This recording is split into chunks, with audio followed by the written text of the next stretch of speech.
This is a quick video about cooking a brined chicken in the Kamado.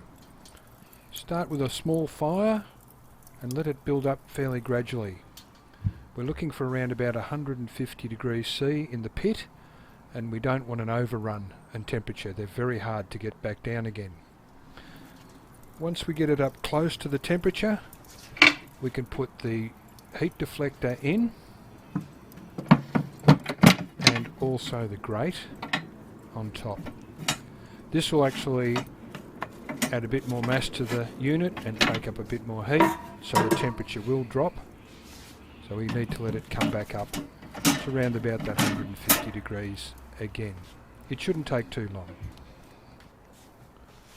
Once we're there, it's time to put the brined chicken in. I like to stand them up like that on one of those U-shaped stands without puncturing the bird, but just letting it sit on top of the stand. Both vents open at the moment. Again, watching the temperature, it's around about target, so we just start shutting the top vent down and using the top vent to control the temperature all the way through. I add a little bit of apple wood. It's only very light smoke. It doesn't make a great deal of difference, but a bit of smoke coming out of the Kamado makes me feel better anyway.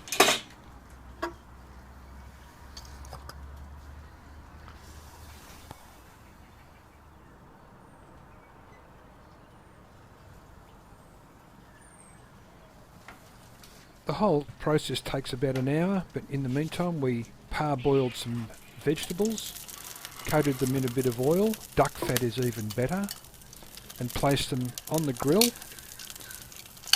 around the bird. I don't like foil trays, they cook much better like this. You get a nice even cooked spud, and you can even shake them up in the pan just to give them a bit of fur and come out nice and crispy on the outside. The bird's probably halfway done at this point, around about half an hour. Just checking the temperature, everything's good. After an hour, we had a look at the temperature, aiming for around about 70, 72, probably a little bit more done than I'd like, but we took it out. You'll find these are very moist regardless of being a little bit further past the temperature than I'd really wanted it to be, but 70 plus is nice and safe. And we'll rearrange the potatoes and things and put them into the middle of the oven and actually open it up a little bit so I can get it up closer to around about 180 to give them a little bit more crispness. Carving up the bird after it's sat for probably 10 to 15 minutes in a tray with some foil over the top, and have a look at that, really juicy. The hands aren't mine, by the way, I'm not quite like that, that's my wife cutting up the bird.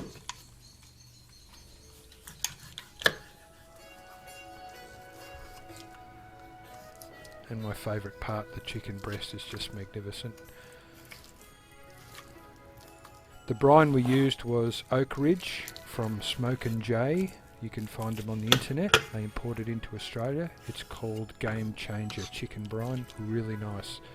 It was in the brine for about 4 hours at half strength. A packet of that brine costs you around $20. Of course you can make your own, but I'm a bit lazy like that. And there's the end result. Out on the deck, glass of wine. Nothing better. Thanks for watching.